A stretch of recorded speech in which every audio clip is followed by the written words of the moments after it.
Today, my topic of anatomy lecture is iliac crest. iliac crest को यूनानी में अर्फ खासरा कहते हैं। अर्फ एन रेफे, अर्फ खासरा। देखिए, iliac crest जो है ये इलियम बोन के दो एंड होते हैं, एक अपर एंड होता है और एक लोअर एंड। अपर एंड जो है ये एक कर्व्ड लाइन की शक्ल में होता है, कर्व्ड लाइन होता है। इलियम का अपर एंड जो है एक टेढ़ी रेखा की शक्ल में होता है। तो कोई भी बोन हो, अगर उस पर कोई टेढ़ी रेखा हो तो उसको क्रेस्ट कहते हैं, क्योंकि इलियम बोन में अपर एंड जो है टेढ़ी रेखा के शक्ल में है, इसलिए this is known as iliac crest. और क्रेस्ट को यूनानी में अर्फ कहते हैं और इलियम को खासरा कहते हैं, इसलिए इलियक क्रेस्ट को मतलब अर्फ खासरा, अर्फ खासरा भी कहते हैं। अब देखिए, iliac crest is the end of ilium, which is curved linear elevation. इसके पास दो एंड होते हैं, एक इंटीरियर एंड होता है, ये इंटीरियर एंड होता है और एक पोस्टीरियर होता है। तो इंटीरियर एंड को इंटीरियर सुपीरियर इलियक स्पाइन कहते हैं, इंटीरियर सुपीरियर इलियक स्पाइन कहते हैं, और पोस्टीरियर एंड को पोस्टीरियर सुपीरियर इलियक स्पाइन कहते हैं। स्पाइन जो होता है, स्पाइन का मतलब होता है थार लाइक प्रोजेक्शन, यानी iliac crest के आगे सामने जो है एक कांटा, जैसे कांटा कोई होता है, थार होता है, तो इंटीरियर एंड एक कांटे की शक्ल में होता है, इसलिए ये इंटीरियर।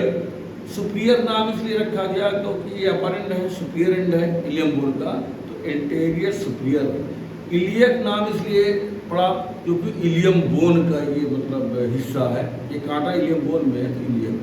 स्पाइन का नाम स्पाइन इसलिए रखा क्योंकि एक कांटा है, थार्ड है जो है, तो पूरा इस इंटीरियर एंड एक कांटे की शक्ल में है, इसे इंटीरियर सुपीरियर इलियक स्पाइन कहते हैं। और इसी तरह से जो पोस्टीरियर एंड है, तो यहाँ पर भी जो है एक मतलब थार्ड लाइक प्रोजेक्शन है पोस्टीरियर एंड।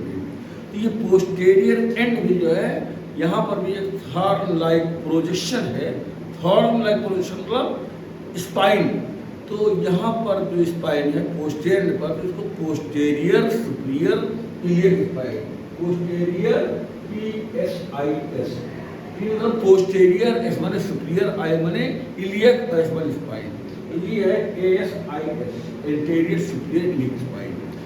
और इसलिए क्रेस्ट का जो हाईएस्ट पॉइंट होता है, हाईएस्ट पॉइंट जो है ये इलियक क्रेस्ट का हाईएस्ट पॉइंट जो है ये इलियक क्रेस्ट के मिड पॉइंट के जस्ट बिहाइंड होता है।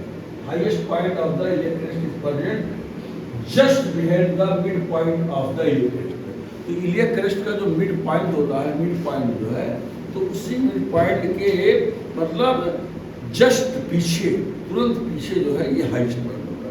देखिए, इस the highest point of the iliac crest. और ये हाईएस्ट पॉइंट का जो वर्टिब्रल लेवल होता है, अगर जो है वर्टिब्रल लेवल देखा जाए तो L3 थर्ड नंबर वर्टिब्रा और फोर्थ नंबर वर्टिब्रा के बीच में जो इंटरवर्टिब्रल डिस्क है, जो जंक्शन है, at the junction of the third number vertebra and fourth number vertebra के लेवल पर ये इलियक क्रेस्ट का हाईएस्ट पॉइंट जो है प्रेजेंट होता है।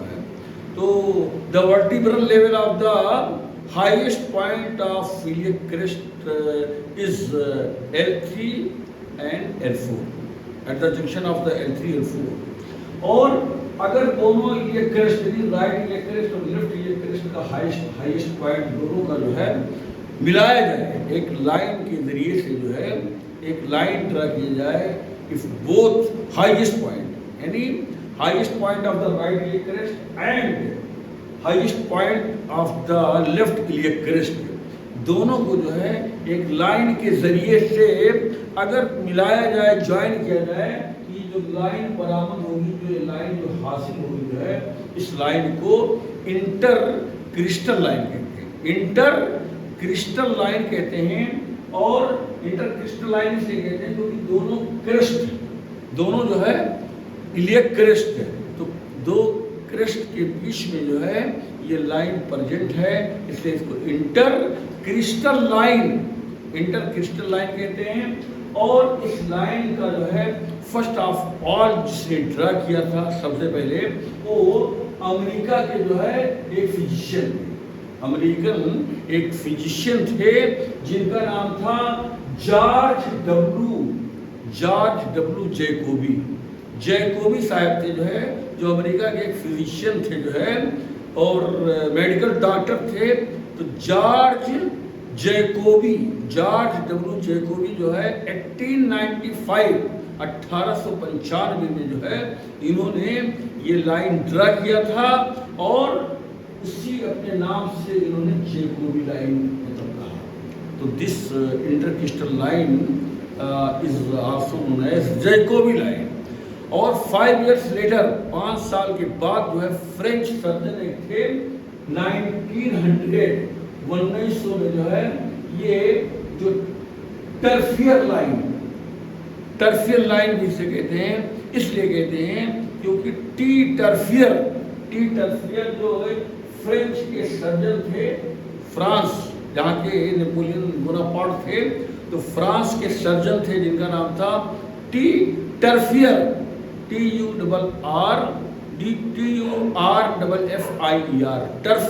टर्फियर नाम था।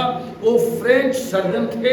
तो 1900 में इन्होंने मतलब यही दोनों क्रिस्ट हाईएस्ट पॉइंट पर एक लाइन ड्रा किया, तो इनके नाम से टर्फियर लाइन भी कहते हैं। तो intercristal line is also known as Tuffier line. अब देखिए इंटरक्रिस्टल लाइन को टर्फियर लाइन भी कहते हैं और जैकोबी लाइन भी कहते हैं। अब इसकी क्लिनिकल इंपॉर्टेंस क्या है? इसकी क्लिनिकल इंपॉर्टेंस जो है ये लैंडमार्क, इसका क्लिनिकल इंपॉर्टेंस ये है कि ये लाइन जो है LCL4 के जंक्शन से होके जाती है और यहीं पर LCL4 के जंक्शन पर जो है LP किया जाता है, लंबर पंक्चर। तो लंबर पंक्चर इसलिए किया जाता है कि CSF निकाला जाता है, CF सेरिब्रोस्पाइनल फ्लूइड, यानी कि जो है अगर ब्रेन में कोई डिजीज है जैसे कि मतलब टीबीएम, ठीक है, और मेनिंजेस में कोई डिजीज है, स्पाइनल कार्ड में कोई डिजीज है, हाँ जैसे में ट्यूबरकुलर मेनिंजाइटिस हो गया या और ब्रेन में कोई प्रॉब्लम है स्पाइनल कार्ड, तो CSF का इन्वेस्टिगेशन करने के लिए यहाँ पर जो है मतलब लंबर पंक्चर किया जाता है LCL4। तो ये इंटरक्रिस्टल लाइन की क्लिनिकल इंपॉर्टेंस ये है कि इस जगह जो है ये लाइन L3 और L4 के जंक्शन से होते हुए जाती है और इसी वजह से इस लाइन का इंपॉर्टेंस है। लंबर पंक्चर किया जाता है और इसको सब एरेक्नॉइड पंक्चर भी कहते हैं, सब एरेक्नॉइड पंक्चर भी कहते हैं। तो और इसको स्पाइनल टैग भी कहते हैं। तो lumbar puncture is also known as sub arachnoid puncture या इसी को स्पाइनल टैग भी कहते हैं। और ये जो है जो इलियक क्रेस्ट है यहाँ पर रेड बोन मैरो जो है ज़्यादा मात्रा में पाया जाता है। तो अगर जो है रेड बोन मैरो का ट्रांसप्लांटेशन जो है अगर करना हो तो जो सर्जन होते हैं तो यहीं से ये क्रेस्ट से रेड बोन मैरो जो है लेते हैं और रेड बोन मैरो का ट्रांसप्लांटेशन करते हैं। बोन ग्राफ्ट अगर जो है ओरल एंड फेसियो मैक्सिलरी जो सर्जन होते हैं, अगर यहाँ फेस में कोई बोन डैमेज हो गया है या माउथ के अंदर जो है कोई जो है मतलब बोन डैमेज हो गया है तो ये क्रेस्ट के यहाँ से बोन लेकर के वहाँ पर बोन ग्राफ्टिंग के लिए भी ये क्रेस्ट जो है मतलब सर्जन जो है हासिल करते हैं। ये मतलब जो पोस्टीरियर सुपीरियर स्पाइन है ये मतलब सेकंड सैक्रल वर्टिब्रा के लेवल पे होता है। तो the vertebral level of the posterior superior spine is at the level of second sacral vertebra. तो सेकंड सैक्रल वर्टिब्रा के 4 सेंटीमीटर लेटर पर एक डिम्पल की शक्ल में जो है एक डिम्पल होता है। अगर सेकंड सैक्रल वर्टिब्रा का जो स्पाइन होता है तो वहाँ से 4 सेंटीमीटर लेटर साइड में जो है एक डिम्पल जो है ठीक है होता है, तो वहीं पर पोस्टीरियर सुपीरियर स्पाइन प्रेजेंट होता है। तो the vertebral level of the posterior superior spine is at the level of second sacral spine. अब ये interior superior spine, posterior superior spine, highest point, और इसके जो कर्वेचर, दो तरह का कर्वेचर होता है। एक तो वर्टिकल कर्वेचर, एक जो है वर्टिकल कर्वेचर होता है, और दूसरा जो है एंटेरो पोस्टीरियर। तो वर्टिकल कर्वेचर जो होता है, ये number of vertical curvature is 1। Vertical curvature जो ये क्रेस्ट का एक होता है, और ये convex upward, this is convex upward, ये कॉन्वेक्स होता है और इसका डायरेक्शन ऊपर होता है। और एंटेरो पोस्टीरियर कर्वेचर जो होता है, एंटेरो पोस्टीरियर कर्वेचर आगे से पीछे, यानी आगे से जो है पीछे की तरफ होता है। तो एक एंटीरियर कर्वेचर होता है और एक इंटीरियर कर्वेचर, पोस्टीरियर कर्वेचर। तो एंटेरो पोस्टीरियर कर्वेचर की तादाद 2 होती है। तो एंटीरियर कर्वेचर जो है ये अंदर की तरफ, anterior curvature is concave inward, concave inward and convex outward. जो इंटीरियर कर्वेचर होता है तो ये सामने की तरफ, मतलब अंदर, anterior curvature is concave inward, यानी अंदर की तरफ कॉनकेव होता है, एंड कॉन्वेक्स आउटवर्ड। तो interior curvature of the iliac crest is concave inward and convex outward. और जो पोस्टीरियर कर्वेचर होता है, तो posterior curvature is convex inward. ये इंटीरियर कर्वेचर है जो कॉनकेव इनवर्ड है and convex outward. Posterior curvature of iliac crest is convex inward and concave outward. तो anterior posterior curvature of the iliac crest are 2 in number, एक anterior curvature और एक posterior curvature। तो दोनों को जो है अगर कंपैरिजन किया जाए कि एंटीरियर कर्वेचर और पोस्ट कर्वेचर में क्या डिसिमिलरिटी है, क्या डिफरेंस है, तो ये एंटीरियर कर्वेचर ये अंदर की तरफ क्या होता है, कॉनकेव होता है, और बाहर की तरफ कॉन्वेक्स होता है। और पोस्टीरियर कर्वेचर जो होता है ये अंदर की तरफ कॉन्वेक्स होता है और बाहर की तरफ कॉन्वेक्स होता है, कॉनकेव होता है। तो posterior curvature is convex inward and concave outward. तो इस तरह से there are 2 types of curvature in the iliac crest, एक वर्टिकल कर्वेचर और एक मतलब एंटेरो पोस्टीरियर कर्वेचर। लेकिन अगर नंबर ऑफ कर्वेचर पूछा जाए तो नंबर ऑफ कर्वेचर आर 3। देखिए वर्टिकल कर्वेचर की तादाद 1 होती है, which is convex upward, and anteroposterior curvature is 2 in number, एक anterior curvature which is concave inward and convex outward, and posterior curvature is convex inward and concave outward। इस तरह से number of curvature in the iliac crest is 3 and type of curvature in the iliac crest is 2, vertical curvature and anterior posterior curvature। और number of curvature is 3, एक vertical curvature हो गया which is convex upward and 2 जो है entero posterior curvature, यानी एक anterior curvature which is concave inward and convex outward and posterior curvature which is convex inward and concave outward। There are 3 curvature, number of curvature in the iliac crest is 3 and type of curvature in the iliac crest is 2। अब इसको morphological division, iliac crest का morphological division किया गया है।